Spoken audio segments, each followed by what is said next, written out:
Good afternoon class 9th। Last class में हम लोग ने true solutions, saturated, unsaturated, super saturated, different types of solutions, non aqueous, aqueous, ये सब हमने देखा था।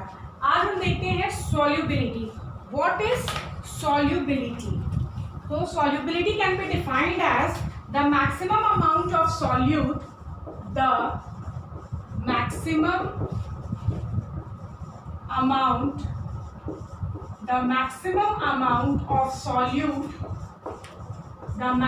amount of solute in grams में, the maximum amount of solute in grams that can be dissolved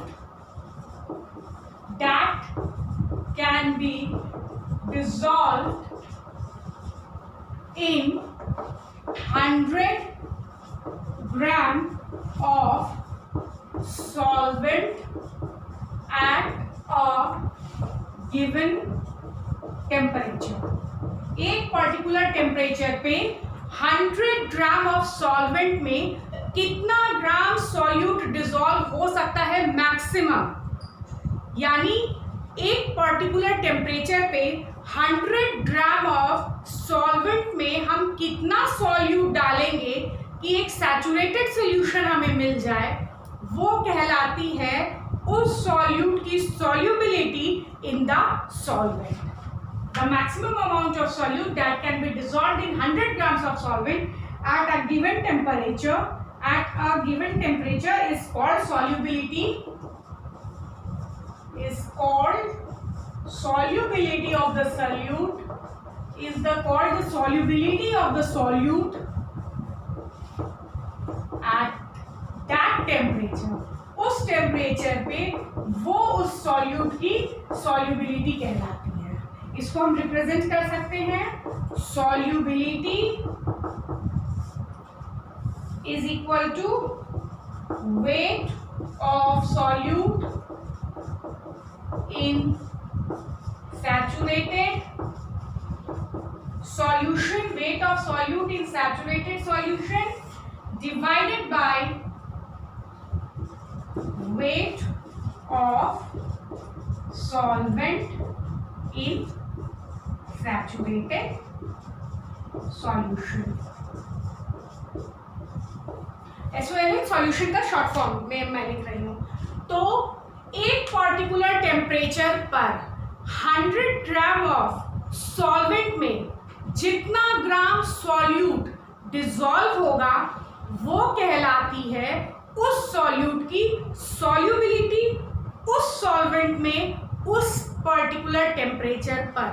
जैसे वह सोडियम क्लोराइड NaCl जो हमारा कॉमन सॉल्ट है 20 डिग्री सेंटीग्रेड पर 36 ग्राम डिसॉल्व होगा 100 ग्राम ऑफ वाटर में। अगर 100 ग्राम ऑफ वाटर में 20 डिग्री सेंटीग्रेड पे 100 ग्राम ऑफ वाटर में अगर 36 ग्राम सोडियम क्लोराइड या हमारा जो कॉमन सॉल्ट है वो डिसॉल्व किया जाए तो हमें एक सैचुरेटेड सॉल्यूशन मिलता है। कंडीशन 20 डिग्री टेम्परेचर और हमारा 100 ग्राम ऑफ सॉल्वेंट में 36 ग्राम, तो एक हमें सैचुरेटेड सॉल्यूशन मिलता है। तो हम ये कह सकते हैं कि सॉल्युबिलिटी ऑफ सोडियम क्लोराइड और common salt, solubility of sodium chloride और common salt is 36 gram at 20 degree centigrade. Clear है सबको? समझ में आ गई सॉल्युबिलिटी किसको कहते हैं? सबको क्लियर हो गया व्हाट इज सॉल्युबिलिटी? अब इसमें ये तो हमारा सोडियम का है, उसी तरह हमारा पोटेशियम क्लोराइड, हम हर को 20 डिग्री सेंटीग्रेड पे अगर करें, पोटेशियम क्लोराइड 20 डिग्री सेंटीग्रेड पे डिसॉल्व करेगा 34 ग्राम। उसी तरह हमारा पोटेशियम नाइट्रेट 20 डिग्री सेंटीग्रेड पे डिसॉल्व करेगा 32 gram. Everything in 100 gram of water. हम 100 ग्राम ऑफ वाटर की बात कर रहे हैं। हमारा जो सॉल्वेंट है यहाँ हर केस में हमारा सॉल्वेंट वाटर है। क्लियर है? उसी तरह अगर आप शुगर देखो तो शुगर डिसॉल्व करेगा 304 ग्राम 20 डिग्री सेंटीग्रेड पर। उसी तरह NH4Cl अमोनियम क्लोराइड डिसॉल्व करेगा 37 ग्राम 20 degree centigrade. In each and every case solvent is water. समझ में आ गया सबको what is solubility? तो चलो हम लोग इस पे एक न्यूमेरिकल बना लेते हैं solubility पर. Let us understand this with the help of a numerical. चलो.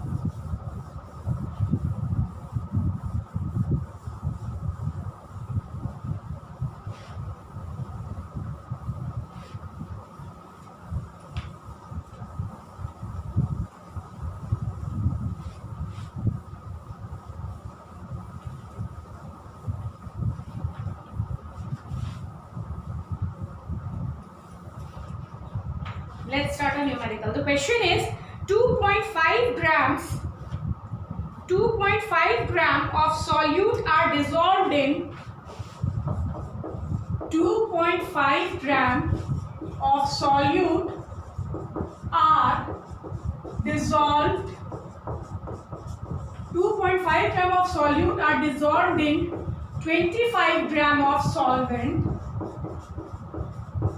25 gram of solvent to form a saturated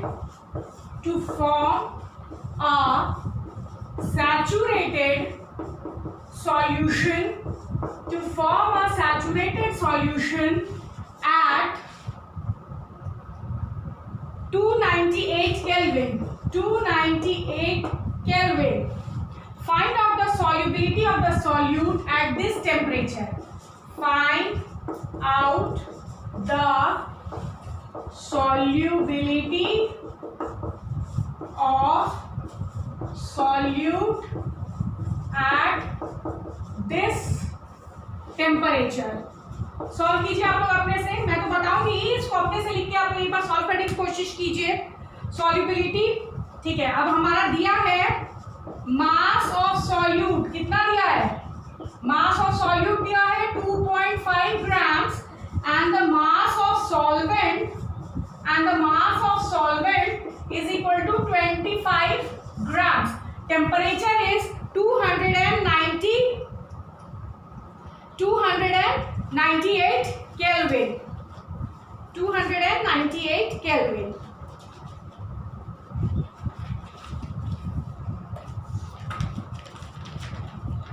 solve कीजिए आप लोग. बेटा हमने यहाँ लिखा था सॉल्युबिलिटी, ये लिखा था हमने solubility is equal to weight of solute by weight of solvent लिखा था ना हमने अभी जस्ट. इनटू 100 शायद मैं मिस कर गई थी, इसको 100 लिख लो. Into 100 this is actually called solubility. Clear है? 100 ग्राम में हमें डिटरमाइन करना है ना, तो इनटू 100. ठीक है. जरूरी तो नहीं है कि आपके जो न्यूमेरिकल्स दिए हो उनमें आपको 100 ग्राम ही दिया हो सॉल्वेंट का वेट. यहाँ तो हमारे सॉल्वेंट का वेट 25 ग्राम है और सॉल्युबिलिटी होती है कितना ग्राम डिसॉल्व होता है हमारे 100 ग्राम ऑफ सॉल्वेंट में. तो सॉल्युबिलिटी हमारा wait of solute by weight of solvent into 100 होगा. आप उसको करेक्ट कर लो, वहां पे ऐड कर लो. नाउ मास ऑफ सॉल्यूट हमें दिया है, मास ऑफ सॉल्वेंट दिया है. Therefore solubility is equal to mass of solute by mass of solvent, mass of solute by mass of solvent into 100. That is equal to 2.5 by 25 into 100. So क्या होगा?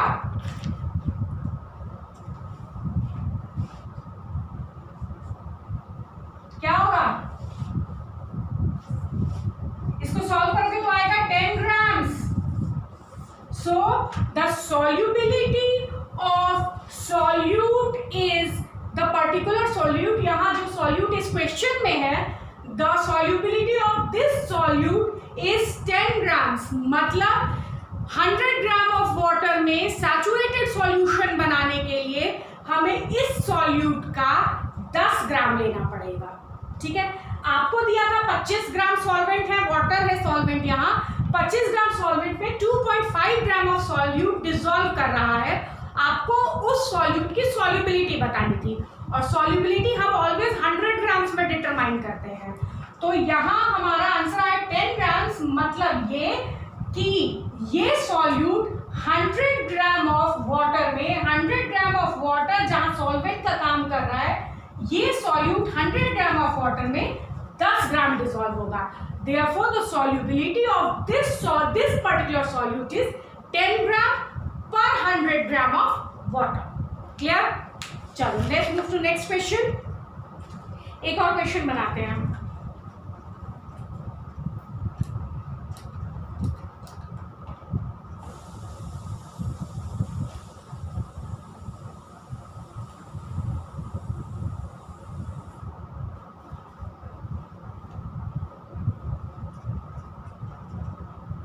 Just a moment.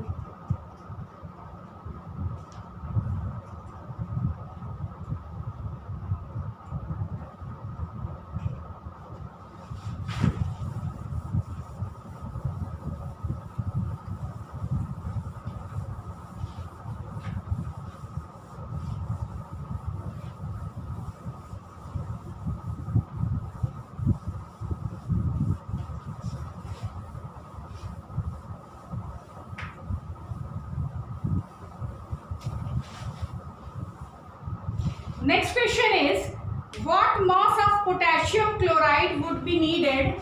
What mass of potassium chloride? What mass of potassium chloride? Potassium chloride का formula KCl. Sorry. What mass of potassium chloride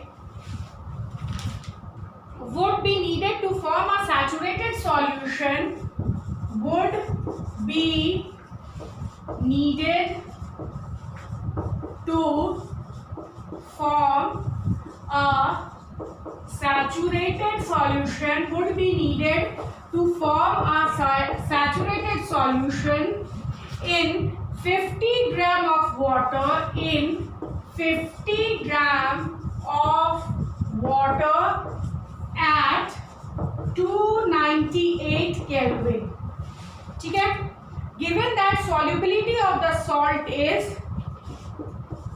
given that solubility of the salt is, given that solubility of the salt is 46 gram per 100 gram at this temperature. ठीक है, 46 ग्राम पर 100 ग्राम at this temperature. Clear है? अब हमें इसको ऐसे भी लिख सकते हैं, 46 by 100 gram at this particular temperature. हमें निकालना है कि 50 ग्राम ऑफ वाटर में कितना सॉल्यूट हम डिसॉल्व करेंगे ताकि एक सैचुरेटेड सॉल्यूशन बन जाए. Now solubility is equal to mass of solute by mass of solvent into 100. यही है हमारा सॉल्युबिलिटी का फॉर्मूला. सॉल्युबिलिटी दी हुई है 46 ग्राम, तो सॉल्युबिलिटी हमारा दिया है 46. मास of solute, mass of solvent दिया है 50. मास ऑफ सॉल्यूट हम मान लेते m. मास ऑफ सॉल्वेंट दिया है 50 इंटू 100. तो हमारा सॉल्व करेंगे तो क्या आएगा, m is equal to 46 into 50 by 100, that is equal to 23 grams. यानी 50 ग्राम ऑफ वाटर में हमें 23 ग्राम्स ऑफ पोटेशियम क्लोराइड चाहिए at 298 kelvin to form a saturated solution. यहां सॉल्युबिलिटी दी हुई थी, हमें मास निकालना था. मास ऑफ द सॉल्वेंट दिया है, एक पर्टिकुलर सॉल्वेंट का मास दिया है और उस मास में कितना डिसॉल्व करेगा ये निकालना था. यहां सॉल्युबिलिटी गिवन थी 46 ग्राम पर 100 ग्राम.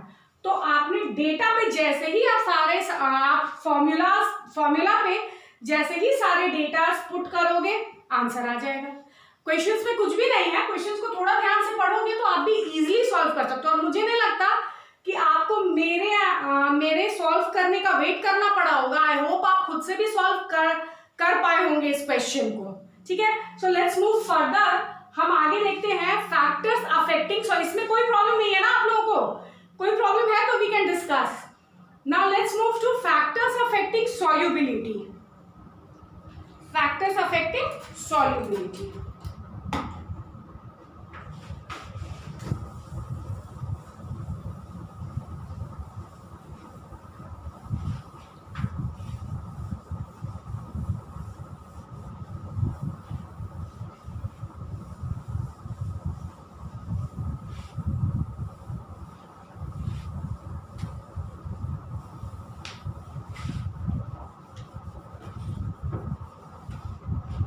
Start factors affecting solubility.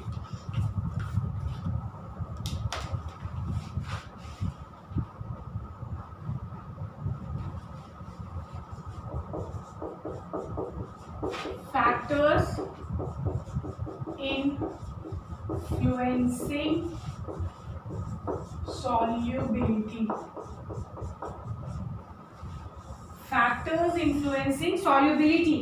The first factor that affects solubility is the nature of solute.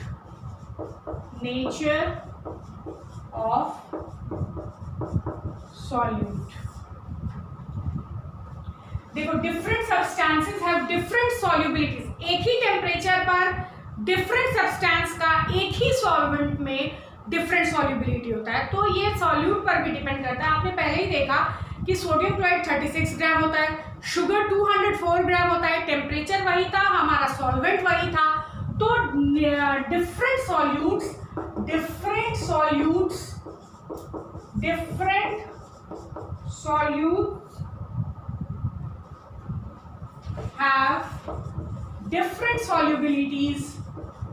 have different solubilities at a given temperature. ठीक है, एक पर्टिकुलर टेम्परेचर पे एक पर्टिकुलर सॉल्वेंट में different solutes different solubility show करता है। Second, nature of solvent. जिस तरह सॉल्यूट का नेचर अफेक्ट करता है, उसी तरह हमारा सॉल्वेंट का नेचर भी अफेक्ट करता है सॉल्युबिलिटी को। अ गिवन सॉल्यूट, एक particular solute, a given solute will have different solubilities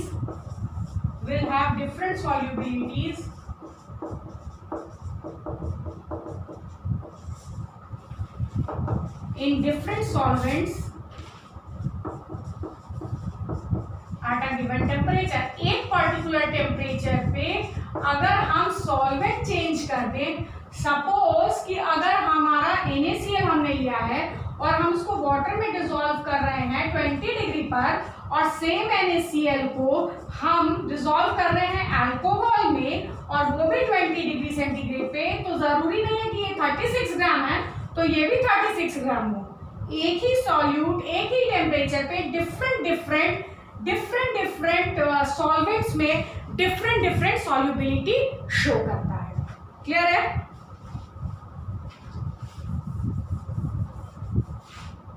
Third is temperature.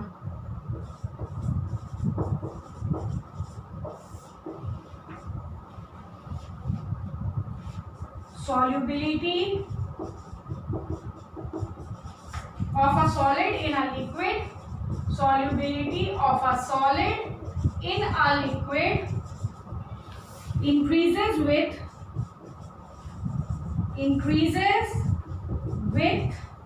an increase in temperature, but solubility of certain substances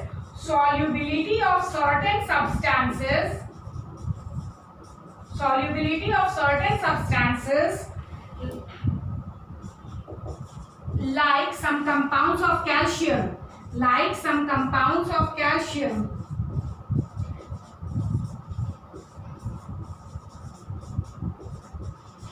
decreases with increasing temperature.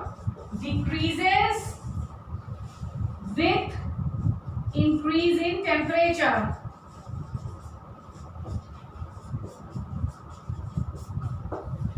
कहने का मतलब यहाँ पे ये है कि नॉर्मली अगर हम टेम्परेचर बढ़ाए पूरे के पूरे सिस्टम का, पूरे के पूरे सॉल्यूशन का, नॉर्मली अगर हम टेम्परेचर बढ़ा दें तो हम ज़्यादातर तो हम ये देखते हैं कि उसमें और सॉल्यूट डिसॉल्व हो जाता है। हमने सुपर सैचुरेटेड सॉल्यूशन के बारे में देखा था ना, उसमें क्या था, टेम्परेचर बढ़ा रहे हैं तो और हमारा सॉल्यूट उसमें डिसॉल्व हो रहा है। तो नॉर्मली तो हम यही देखते थे कि सॉल्युबिलिटी ऑफ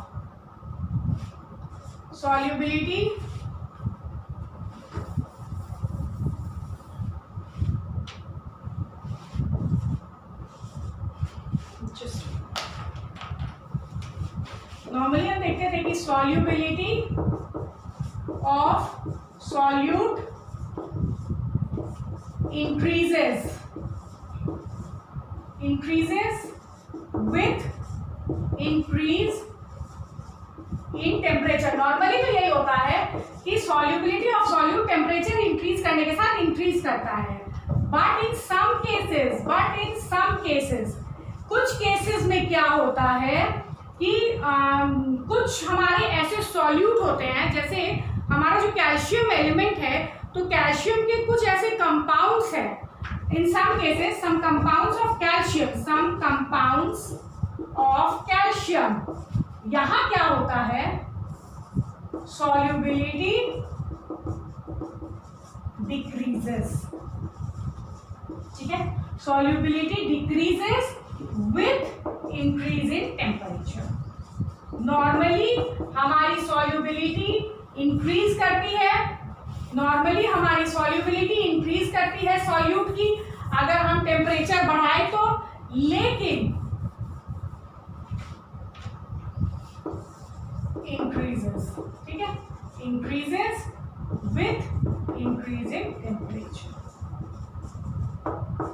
नॉर्मली तो इंक्रीज करती है, लेकिन कुछ ऐसे कंपाउंड्स हैं, कुछ ऐसे सॉल्यूट्स हैं, जैसे कैल्शियम के ही कुछ सॉल्ट्स हैं जिनको अगर सॉल्यूशन को हीट किया जाए, उनके सॉल्यूशन को अगर हीट किया जाए, उनका टेम्परेचर इंक्रीज किया जाए तो उनकी सॉल्युबिलिटी धीरे धीरे घटने लगती है। As temperature increases solubility begin to decrease. चलो next point,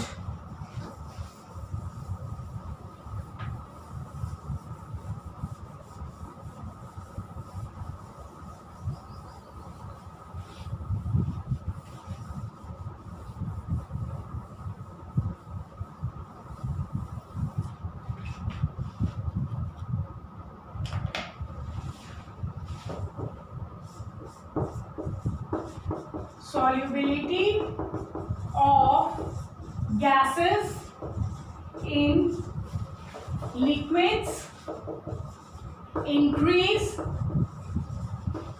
with, this is with, you can write this, with decrease in temperature and decreases with increase in temperature। ठीक है, solubility of gases solute हो और liquid हमारा solvent हो, तो ऐसे cases में solubility, तो solubility is always for solute, तो solubility increases as temperature decreases। ठीक है, यानी टेम्परेचर नीचे की तरफ जाएगा, सॉल्युबिलिटी ऊपर की तरफ जाएगी।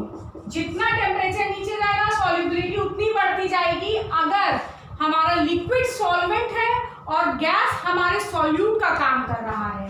तो टेम्परेचर अगर कम करेंगे तो सॉल्युबिलिटी बढ़ती जाएगी, टेम्परेचर बढ़ाएंगे तो बहुत ऑब्वियस सी बात है कि सॉल्युबिलिटी घट जाएगी।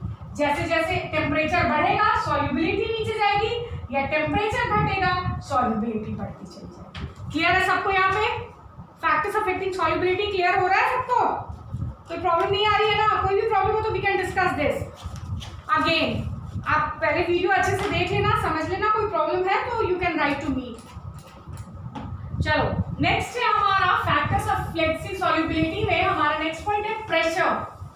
Let's come to pressure.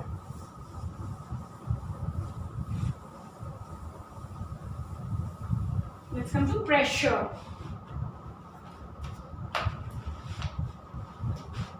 Fourth factor है शायद pressure. This is pressure. ठीक है?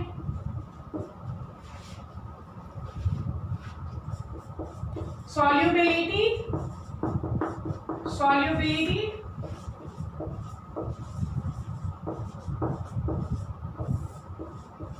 Solubility of a solid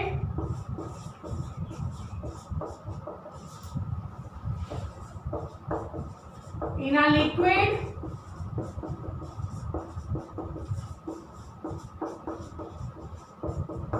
is not much affected by pressure. Solid solute हो और लिक्विड अगर सॉल्वेंट हो तो प्रेशर के कारण कोई खास फर्क नहीं पड़ता है सॉल्युबिलिटी के ऊपर, लेकिन solubility of a gas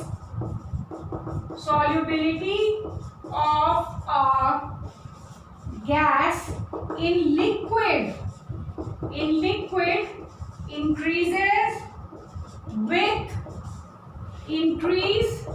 increases with increase in pressure and vice versa मतलब इसका opposite and vice versa.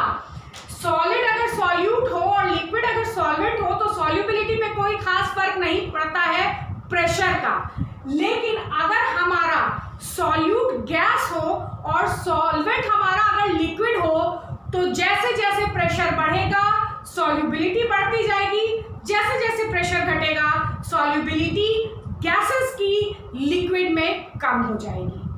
Solid अगर सॉल्यूट हो और लिक्विड अगर सॉल्वेंट हो तो pressure makes no difference on the solubility, but if gas is solute and liquid is solvent, then as the pressure increases solubility increases, as the pressure decreases solubility of the gas in liquid decreases.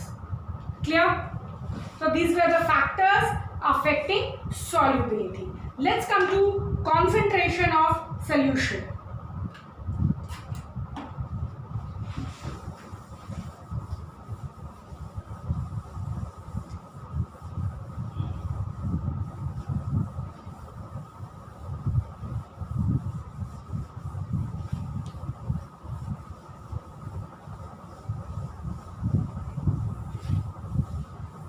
Let's come to concentration of solution.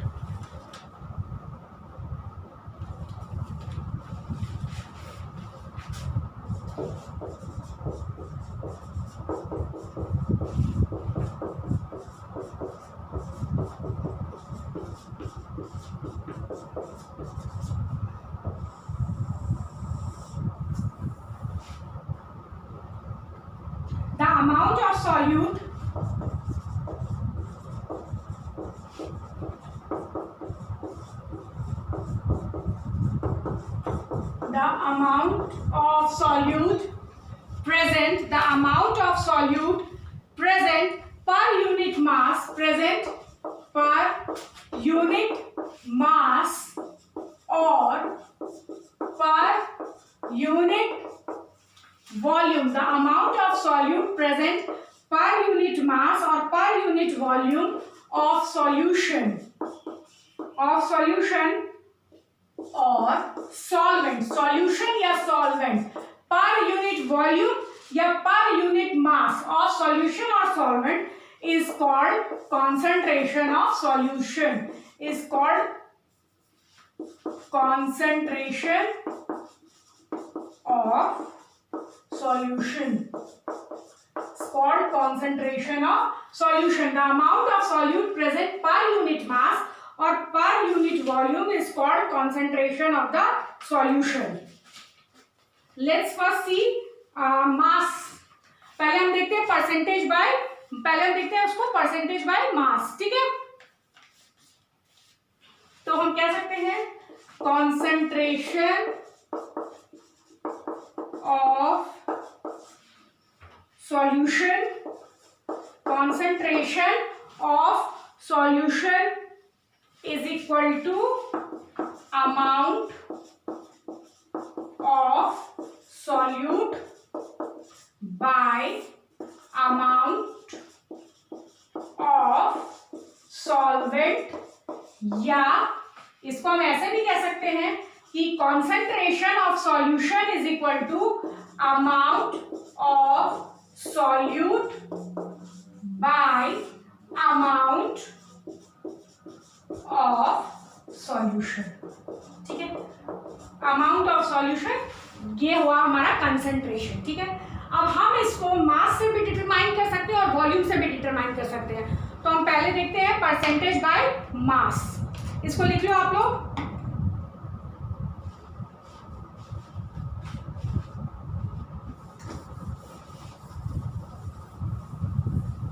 तो concentration को हम different ways में present कर सकते हैं। पहले हम देखते हैं, पहले हम मास से, मास परसेंटेज से कैसे डिटरमाइन करेंगे ये देखते हैं।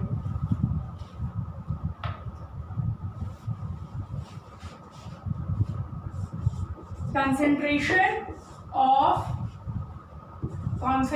of solution can be expressed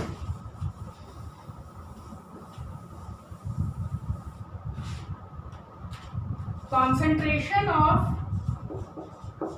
solution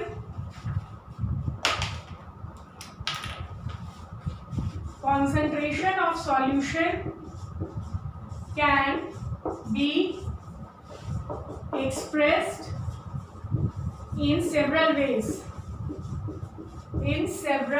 पहले हम देखते हैं परसेंटेज बाय मास। ए है परसेंटेज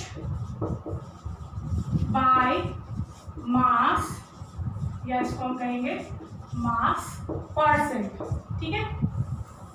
चलो, the mass of solute in grams, the mass of solute in grams, in 100 gram, the mass of solute in grams, in 100 grams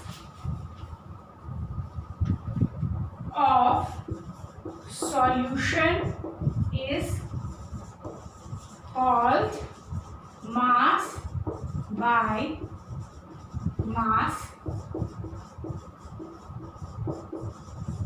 percentage, ठीक है। तो mass percent of solution is equal to mass of solute by mass of solution into 100, ठीक है। यानी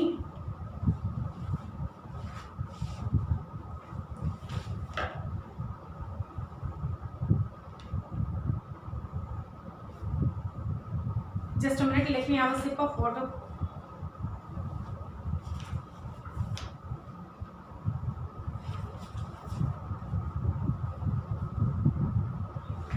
अच्छा, ये मास of solution, इसको ऐसे भी लिख सकते हैं ना, मास of solute by mass of solute plus solvent, ठीक है।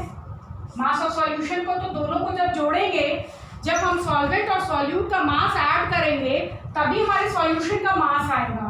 तो मास परसेंटेज निकलेगा मास of solute by mass of solution into 100। अगर हम इसको ऐसे लिखें तो percentage composition by mass or weight of solution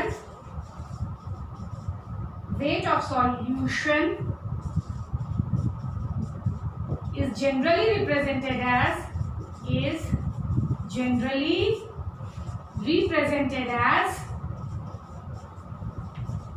कैसे जनरली इसको रिप्रेजेंट करते हैं? अब तो हम इसको जनरली रिप्रेजेंट करते हैं परसेंटेज W/W, क्योंकि हमारा दोनों तरफ वेट है ना, दोनों तरफ मास है हमारा, तो इसी वजह से हम उसको W/W मास परसेंट जनरल रिप्रेजेंटेशन है। अगर आपको इस तरह का रिप्रेजेंटेशन है, मतलब कि ये मास टू मास का रिप्रेजेंटेशन है, हमारे कंसेंट्रेशन ऑफ द सॉल्यूट को मास परसेंटेज से डिटरमाइन किया गया है। क्लियर है सबको? तो मास of solute in 100 gram of solution में 100 ग्राम ऑफ सॉल्यूशन में कितना हमारा सॉल्यूट प्रेजेंट है? 100 ग्राम ऑफ सॉल्यूशन में, not solvent, 100 gram of solution में हमारा कितना सॉल्यूट प्रेजेंट है, हम उसको कहते हैं mass percentage, mass by mass percentage. Clear है? ये हमारा परसेंटेज बाय मास। इसी तरह है हमारा परसेंटेज बाय वॉल्यूम, इसी तरह हमारा है परसेंटेज बाय वॉल्यूम।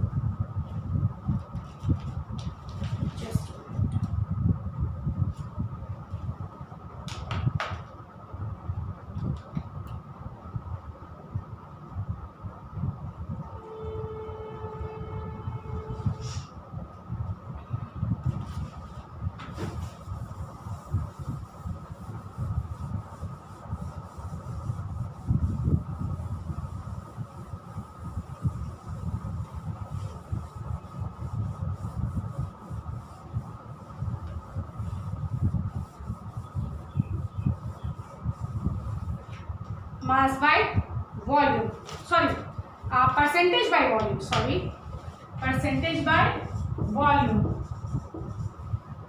ठीक है, परसेंटेज बाय वॉल्यूम।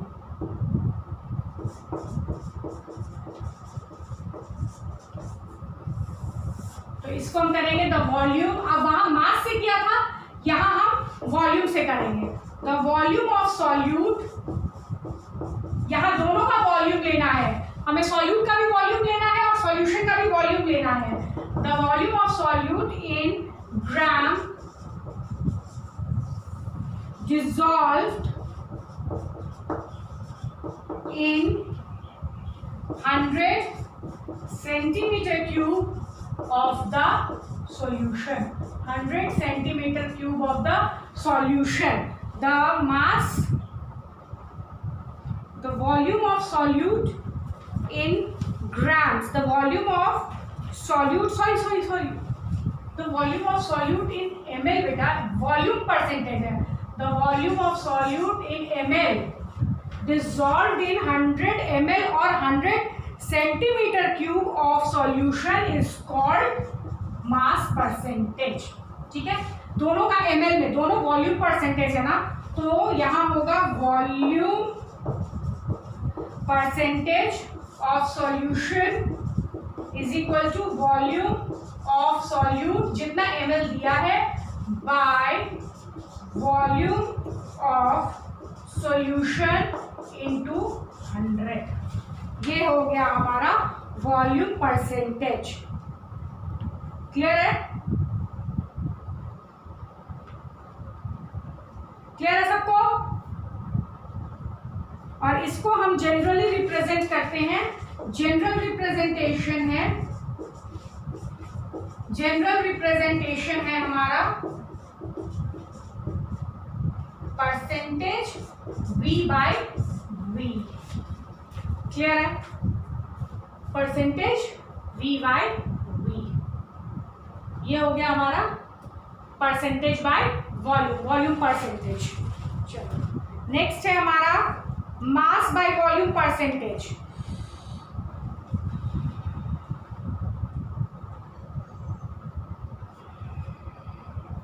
या पहले हम लोग इन दोनों पे एक न्यूमेरिकल देखते हैं, ठीक है? Let's start with a numerical. हम लोग पहले न्यूमेरिकल देखते हैं, उसके बाद आगे बढ़ेंगे। इन दोनों मास परसेंटेज और वॉल्यूम परसेंटेज पे हम एक एक न्यूमेरिकल्स देख लेते हैं।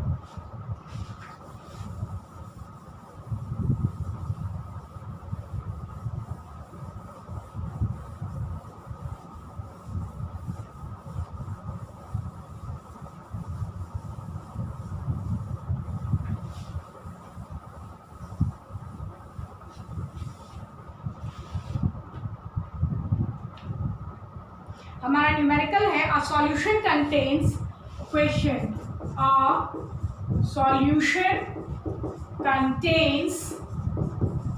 a solution contains 40 gram of common salt in 320 gram of water.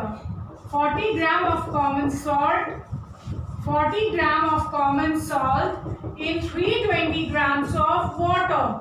In 320 grams of water. Correct? A solution contains 40 gram of common salt in 320 grams of water. Calculate the concentration in terms.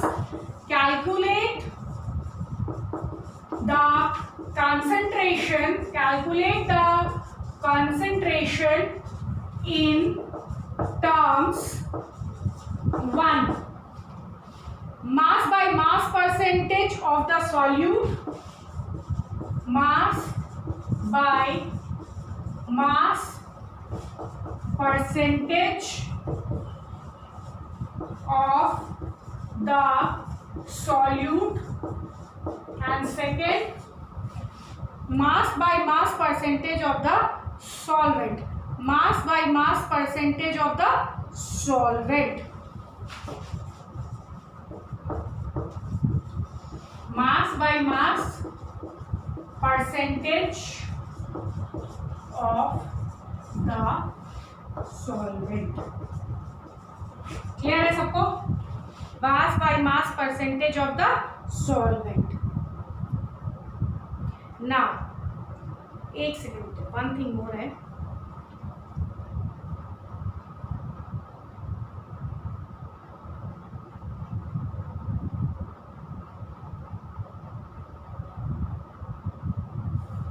अच्छा बेटा, हम लोगों ने लिखा था जब हमने concentration start किया था तो हमने लिखा था concentration of solution is equal to amount of solute by amount of solution. Correct? और is equal to लिखा था amount of solute by amount of solvent लिखा था. ये होगा amount of solvent by amount of solution. उन दोनों का होगा ना बेटा, इस वजह से दोनों का ही concentration होता है ना. The amount of solute present per unit or per unit mass or per unit volume of solution is called concentration of solution. ठीक है?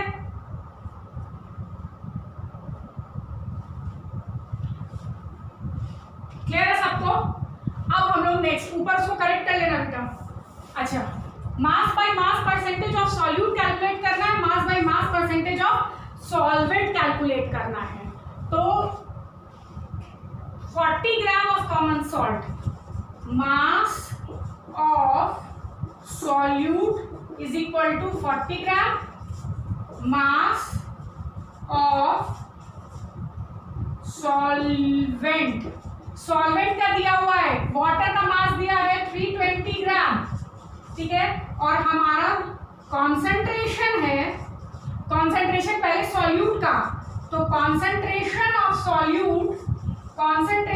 Solute is equal to amount of solute by amount of solution into 100. Correct? यही है ना हमारा formula, amount of solute by amount of solution into 100. तो that is equal to amount of solute तो 40 ग्राम है, लेकिन अमाउंट ऑफ सॉल्यूशन हमारा 40 plus 320 दोनों बना into 100. That is equal to, ये हो गया हमारा कितना होगा, इसको सॉल्व करिए, कितना आएगा, सॉल्व करो, ये आएगा 11.1%. 11.1%. ये आ गया हमारा mass by mass percentage of, sorry, हाँ, ये हमारा mass by mass percentage of, ये हमारा हो गया मास by mass percentage, mass by mass percentage. ये हो गया हमारा सॉल्यूट का, मास by mass percentage of solute हो गया हमारा.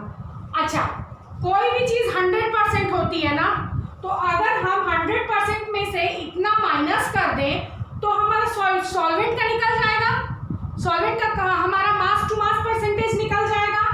यानी देयरफॉर अगर हम इसको फर्दर लिखें तो हम इसको ऐसे लिख सकते हैं,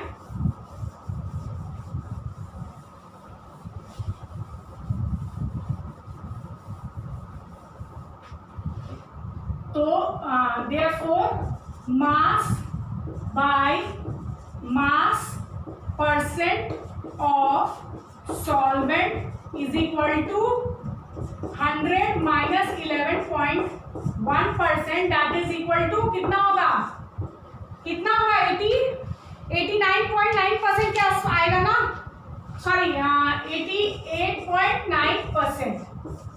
अगर आप चाहो तो इस फॉर्मूले पे भी डाल के देख सकते हो, इस फॉर्मूले पे डाल के देखो अमाउंट ऑफ सॉल्यूट, हमारा अमाउंट ऑफ सॉल्वेंट कितना, अमाउंट ऑफ सॉल्वेंट हमारा 320, अमाउंट ऑफ सॉल्यूशन है 360 इंटू 100, कट गया। अब हमारा इसको रहने दो, ये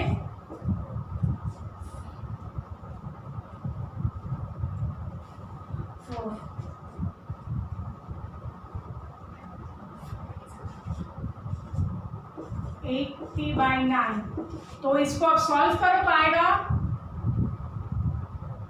8 जा 72, 9 8 जा 72, फिर 9 8 जा 72, 82.9%। आप इस फॉर्मूले पे बिठाकर भी कर सकते हो और डायरेक्टली 100 में से माइनस करके भी हम कोई भी चीज 100% होती है तो उसमें 11.1% अगर सॉल्यूट है तो ऑब्वियस सी बात है कि जितना भी बचा होगा वो हमारा सॉल्वेंट होगा। क्लियर है सबको?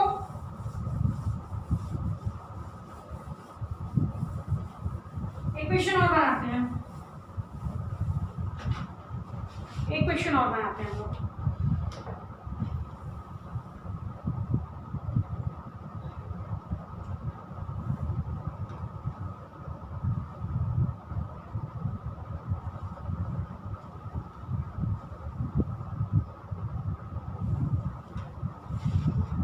A solution contains 5 ml of alcohol. A solution contains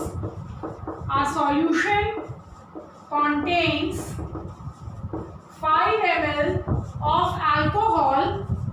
A solution contains 5 ml of alcohol in 70 ml of water. In 70 ml of water. ठीक है, in 70 ml of water.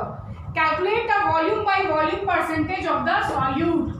Calculate the volume by volume percentage of the solute. ठीक है, volume by volume percentage is equal to volume of solute by volume of solution into 100, correct. अब हमारा volume of solute है 5, volume of solution होगा 5 + 70 into 100, that is equal to 5 + 75 into 100। अब solve करिए, solve कर, इसको करो बेटा, कितना आएगा सॉल्व करके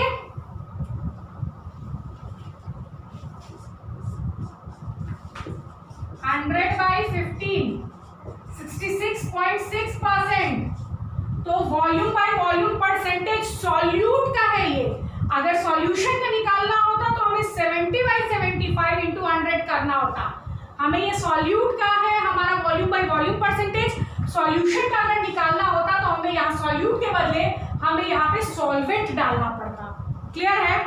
चाहे हमारा मास परसेंटेज हो, चाहे हमारा वॉल्यूम परसेंटेज हो, सिर्फ हमारे सारे फिगर्स हमारे पास होने चाहिए। फॉर्मूला तो हमारे पास है ही, फिगर्स दिए हैं, फिगर्स को ठीक से स्टडी कीजिए और फिर उसको फॉर्मूला पे पुट करिए सारे डेटास को। क्लियर है? ये हमारा तरीका था वॉल्यूम बाय वॉल्यूम परसेंटेज निकालने का। अब यही वॉल्यूम, अगर हमें वॉल्यूम ऑफ सॉल्वेंट निकालना हो, now volume by volume percentage of solvent कितना हो जाएगा? ये हो जाएगा 100 - 66.6%। तो ये हमारा हो जाएगा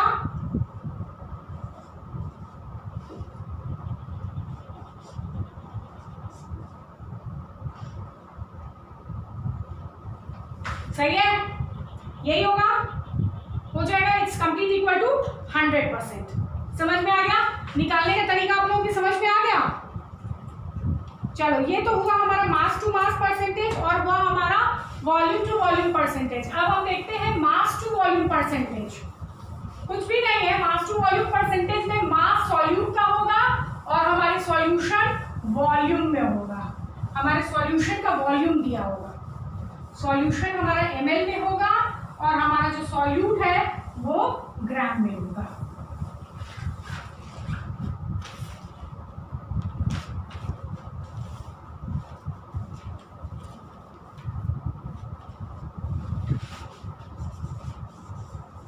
मास बाय वॉल्यूम परसेंट, ठीक है, mass by volume percent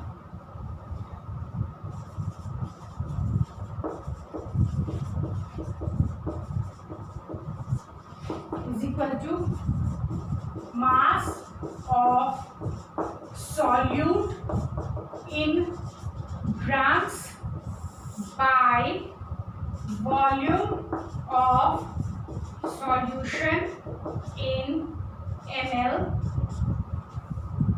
into 100। ठीक है, एक ग्राम में होगा और दूसरा हमारा ml में होगा, मिलीलीटर्स में होगा, एंड दिस इक्वल्स टू हमारा mass by volume percentage. Clear है, mass by volume percentage.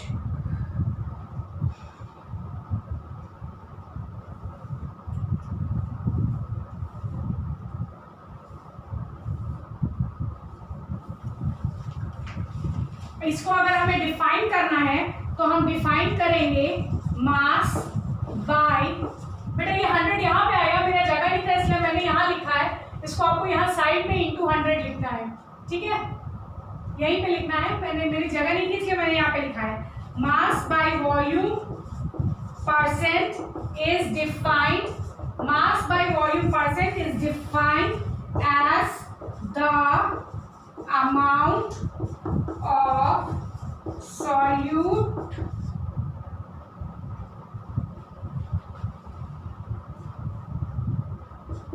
amount of solute in grams, volume mass by volume percentage. The mass of solute, the mass by is defined as the amount of solute in grams dissolved in 100 ml of solvent, 100 ml of solvent, ठीक है। Mass is defined as the amount of solute in grams dissolved in 100 ml of solvent। Clear है सबको, सबकी बात समझ में आ रही है? ये हमारा mass by volume percentage. Clear है? So this was all about concentration of the solution या सॉल्युबिलिटी। हमने सॉल्युबिलिटी देख लिया, सॉल्युबिलिटी के न्यूमेरिकल्स देखे एक दो, और solubility factors affecting solubility, and this is concentration of the solution.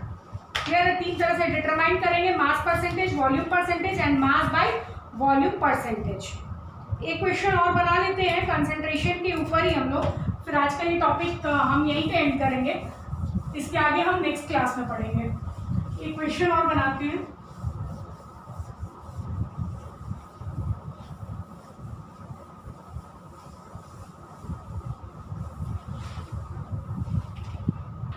The question is, a solution contains 35 gram of common salt. A solution contains 35 gram of common salt, 35 gram of common salt, 35 gram of common salt in 300 gram of water, in 300 gram of water. Calculate the concentration of the solution. Calculate the concentration of the solution.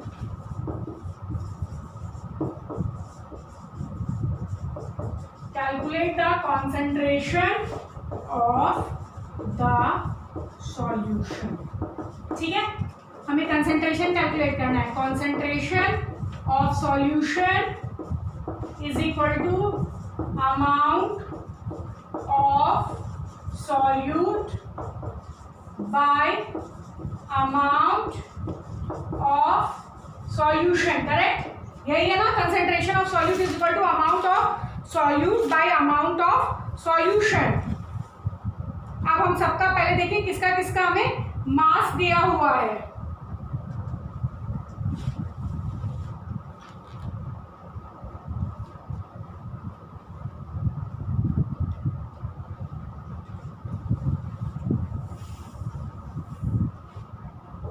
Mass of solute is equal to 35 grams.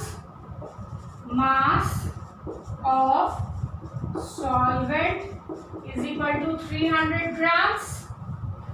और हम ऐसे भी कह सकते हैं mass of solution is equal to 35 plus 300 gram is equal to 335 grams।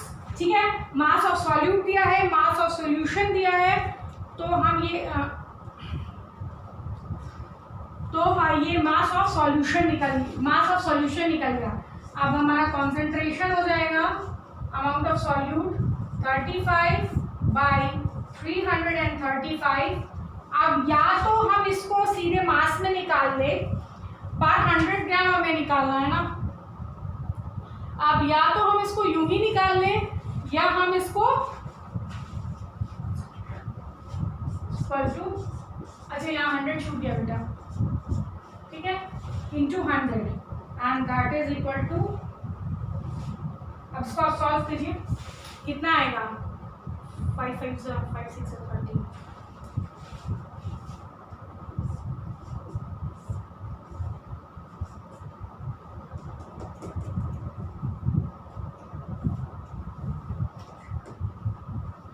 Is equal to 700 by 67। अब आप इसको सॉल्व कीजिए, 67 by 700, 67 by 700 1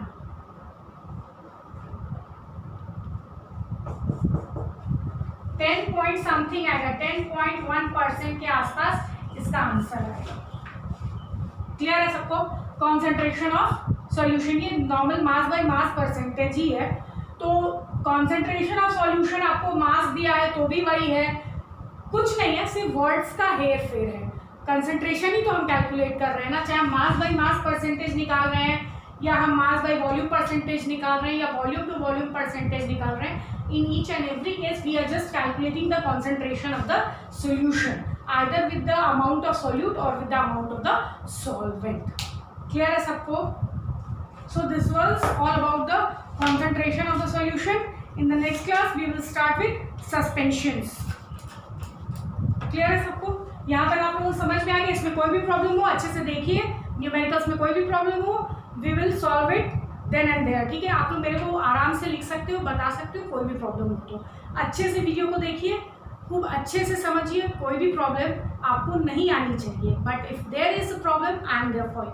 okay, thank you.